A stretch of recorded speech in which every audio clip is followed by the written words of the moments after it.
Welcome to another day in the life of TLE. I wanted to do a quick video before I go to sleep. I'm actually feeling a bit fatigued and nauseous due to chemo for the last 2 days, and I didn't want any more time to pass before I did another video, so I'm pushing it, and here I go. So I don't remember exactly what my last video was about. I think I was just catching up on the current events and things to come. And so at this point, I just did cycle 2 and day 2 of chemo. It is a 2-day process. And I also did an MRI this afternoon. So I've had a full day today and fairly full day yesterday. And I'm tired. And I was really sick this morning. The doctors gave me some medication to kind of counter some of the side effects that I was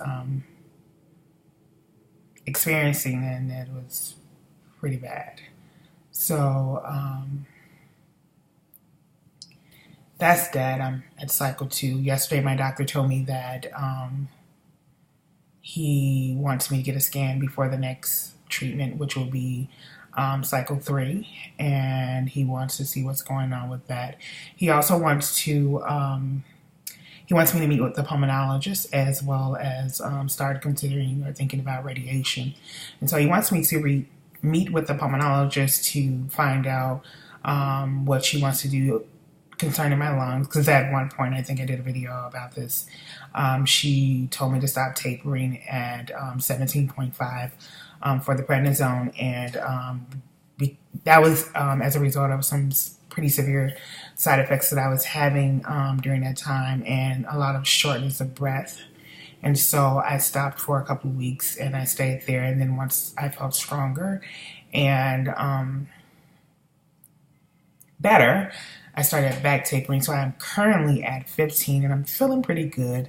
There are a few times where I struggle a little bit, but for the most, I feel probably the best I've felt in a long time regarding things. And I'm glad that we did taper slowly, and I'm glad that we took more time to allow my lungs to heal, and I hope that sometime in the very near future they are much better and much stronger, and I'm able to get through the next couple of stages, and then the transplant, the stem cell transplant. I'm really not a fan of radiation. My doctor's definitely pushing it. The doctor before was saying she wanted to stay away from it because she didn't want to further damage any other organs, such as my lungs, breast, things of that nature, by radiation. And I was really happy to hear that, because I didn't want to do it anyway. And the doctor before her also pretty much was on the same page about the radiation. So I'm hoping that I could get around it, but it doesn't sound like the doctor's really interested in me getting around it. He's pretty confident in going forward with it, and he's also suggesting it. So he was telling me yesterday that they could lessen the amount so that it will not be as strong, or there are ways to, I guess, administer it where the effects wouldn't be as harmful, and that's encouraging. So at this point in the game, I've been at this for since January of 2014, and so we're looking at August very soon of 2015. And I have matured a bit, and I've gotten over myself and my fears, and I'm sure there'll be more to come. But I am, I guess, a little more flexible about it at this point. I think when you see one positive result, it helps you to make decisions about going forward, as well as feel more confident about going forward. And so I'm really happy about that, because if everything goes well, we will possibly be going forward. I also, I don't know if I mentioned this in a video before, but I believe I did. I was having a situation with one of my employees, with my employer. I talked about being more assertive, asking for what you need, people taking advantage of your vulnerability. And it is coming up on a year now where I had been reaching out to her, emailing her, calling her, pleading with her, begging her, the whole nine, pretty much, asking her to reimburse me for receipts that I had, which totaled over $2,000. And I really could use that money, as I am not working at this time, nor do I have an income. And so for some reason, I'm not really sure why, but she's being very defiant, maybe. I'm just going to choose that word because I really don't know what it is that will make her do such things, considering the circumstances, and also feel justified in whatever it is that influenced her to do this. So yeah, I'm a little disappointed. Actually, I'm really disappointed because this is an organization I worked at for the last close to 3 years, and I worked my butt off. I did an excellent job. I did a very, everything that I involved myself in, I tried to do it with dignity, and I tried to do it. I tried to make sure that the quality of my work is excellent.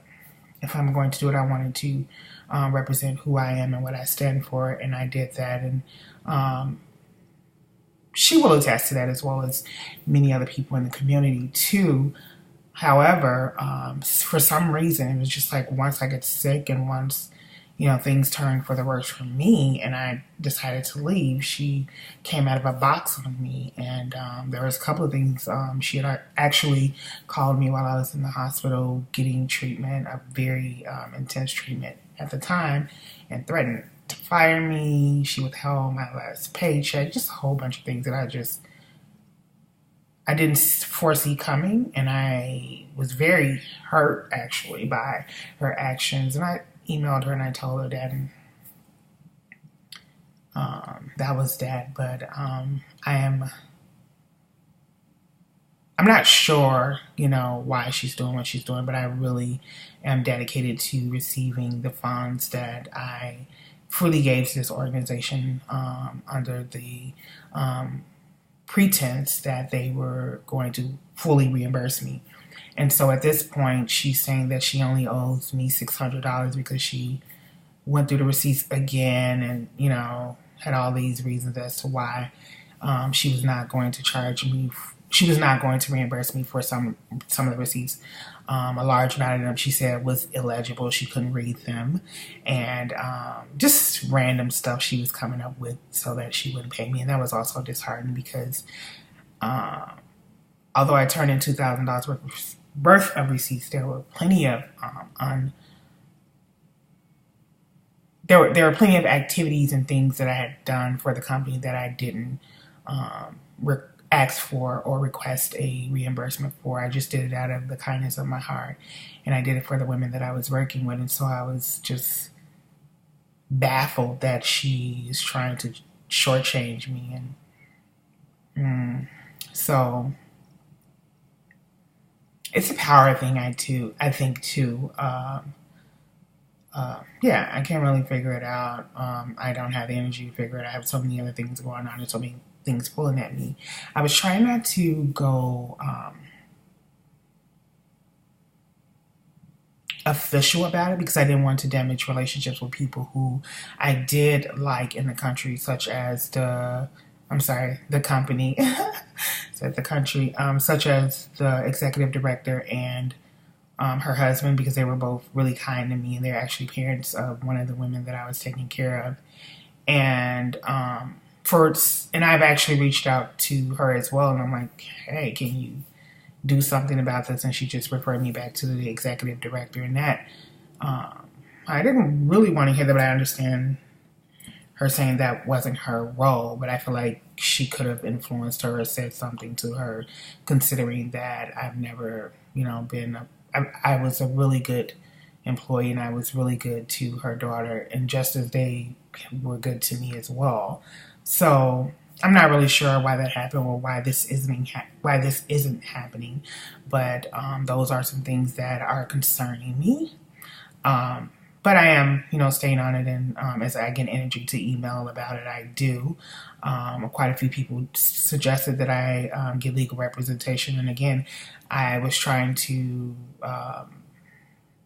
work it out, and just not go that route because I do value the relationships of my client's mother. And what's the girl to do? A little torn, but not fully discouraged anymore. And that's that on that. I'm still in the process of trying to launch this new business for people with that are experiencing some loss, and I'm really excited about it. I think it's a really good idea, and so far I've had really good feedback, and as well as great ideas, and just ways to make it more effective, and ways to market it as well. And I'm really excited about that. I'm very nervous about it, so I can't even express the nerves. I'm really shocked because typically these are new nerves. So what's the girl to do? And what else is going on in my life? I'm getting settled pretty good in my apartment. Really like my apartment. It's really peaceful. I was incredibly blessed. Definitely a recipient of goodness and kindness. I can't even express how goodness and kindness has brought me thus far. I am where I'm at this moment because good people prayed for me, lifted me, supported me, and is helping me get through this. And I feel at times unworthy, and every day I wake up and I feel this overwhelming sense of gratitude because I know that my circumstances and the situation could be totally different. And I've had some rough days last year, so I've lived some totally different days. So I'm incredibly grateful to God as well as good people. And what would I do? What would I do without it? I feel like I've came a long way. I feel like I'm getting stronger. I feel like I'm getting a stronger sense of my rhythm back. I still have a ways to go. For a while, I had quite a bit of things that kind of resurfaced with people that I hadn't, necessarily set boundaries with. And so that shortness of breath thing or that gasping that I just did, that's what happens when I'm tapering down on prednisone, or when I'm when the doctors are saying that I'm having I think they call it active pneumonia. And while it's very mild compared to when it is when I'm on the higher dosages, or compared to when they've said that they have found spouts, there were times, especially early last year, where it was way more intense, and I went through that for months before we actually found out. We actually didn't find out until probably about 6 months later that they were saying that I had some toxicity from the ABVD, and that it had poisoned my lungs, and that I needed to start taking steroids. So I'm thankful that the doctor, caught that at that time, because I didn't understand why. I just started at any random moment. I could be walking, talking, and just all of a sudden gasp for air. And then I went through a stage after I had a procedure. I think it was a bronchoscopy, and then when I had a bad surgery, I started having random, I want to say outbreaks. I don't even know if that's the appropriate term, but like there would be times where it would just keep happening and I couldn't stop. I couldn't control it. I couldn't catch my breath. And so I've come a long way with this thing, and it definitely took a lot longer than what I was expecting. And I'm hoping that this process goes a lot faster this time around, because I want to be able to get back to my complicated life and kind of get back into the flow of life so that I could maintain and, keep myself up and healthy and all that other good stuff too.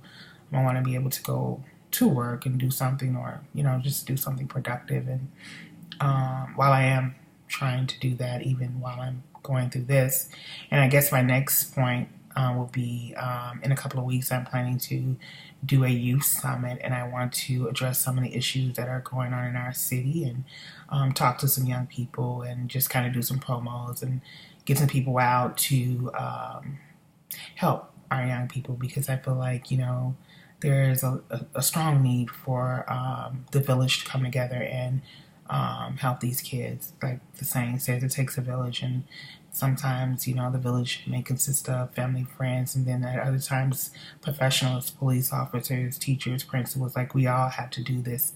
And I think we'll see a better world when we all take our active place and do a little more. We may not be able to do much, but if you take time to say something positive, to mentor someone, to encourage someone. It doesn't have to be great. I remember some years back, I had met this young lady, and I didn't know much about her. I know she was in the foster system after a while, but other than that, I didn't know anything about her. And she seemed to be pretty sweet, but she was very withdrawn. And she just kind of tugged at my heart, and at times I would write her a little note, and I would say, "Hey, how are you?" And I would put something in the note. I may put candy in the note, or something, a little money, maybe $1, $5, nothing major, but just like, "Hey, I hope you're having a good day. Go and get a drink or a snack or something." And that would be it. I never had a conversation with her or anything. And over time, I watched her go from this very withdrawn individual to a young woman who began to blossom. And I had started a group. The group was, we would do lethargical dancing, and we would also incorporate sign language in the dancing. And this was one of my, she ended up being one of the girls on the group, and everybody was really shocked because she was so withdrawn, and people were trying to figure out, how is it that you got these girls, involved, and, they really want, and they did want to be involved, even with days when I didn't want to be involved, and days when I wanted to actually give it up. They kept me going for years, and we had a lot of success, as well as requests to perform, and we had fun while we did it. I ultimately stopped doing the group, and it wasn't, I think it was, at the time, the best thing to do. I'm not sure if it was the right thing to do, but I think at that moment, for me, it was the best thing for me to do, to stay positive and move forward. And I was in school, and I just had a lot going on, so I had to take a break from it. But I said all that to say that sometimes when we just give a little of ourselves and get over ourselves and just reach out to someone else who is in need, you not only help yourself, but you help our world, you impact our world, and you impact your world where you live, the people that know you. And so I just want to encourage people to impact your world. Do something, and it doesn't have to be great. You don't have to go and donate $1 million. Now, if you have $1 million to donate, that's fine. I have an organization that could definitely use $1 million. But like I said, it would be $1 or $5, and everyone is not looking for money. Some people just need a hug. Some people need to be encouraged. I remember when I was a teenager, probably like 15 years old, and I'm gonna cut this because I didn't even plan on having this conversation. But there was a woman who took me to a conference, and there was this woman, and she was up speaking, and she was just like really powerful, very. She was just awesome. I had never seen anyone like her before, and I was just really impressed with her style and her flow, and it was just a beautiful experience. But at the end of the conference, the woman that had taken me to the conference, she tapped me on my shoulder, and she said, "You see that woman down there?" I said, "Yeah, she's really good." And she said, that's going to be you one day." And I looked at her, and I was like, she's nuts. in my mind, I was thinking she was nuts. And I was thinking, where I'm from and what I've been told my whole life doesn't necessarily, that woman in me, that's not going to happen. I can't do that. You obviously don't know who I am and where I came from.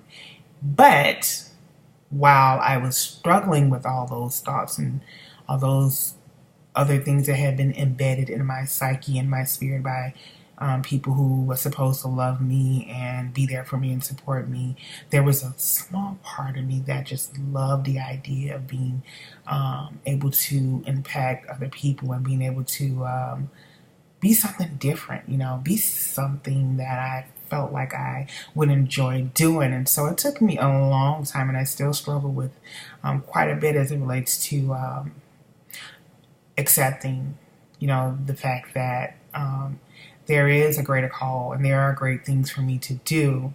And but it took that woman, taking that time to take me to this place, to show me this woman, and to give me a glimpse of what I possess and the potential that was inside of me. And so, as I stated before, I'm going to end this video on that note.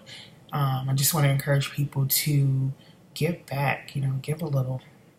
Don't hurt yourself, but give a little. Someone out there could use something you got, and don't limit yourself by saying, oh, I don't have this. And one of my major things back, 10 years ago was like, oh, I don't have a degree. I don't have this. I can't do this. And, I had all these people pulling at me, and I didn't have a degree, but I had the potential, and I had the demeanor, and I had the trust. And so I think, while I didn't value either of those things, I was just like, I have to get this piece of paper. And then after I got the paper, then I came up with other excuses as to why I didn't qualify. And so I said all that to say that never allow your inadequacies to hold you hostage and make you think that you don't have anything to offer, because you do.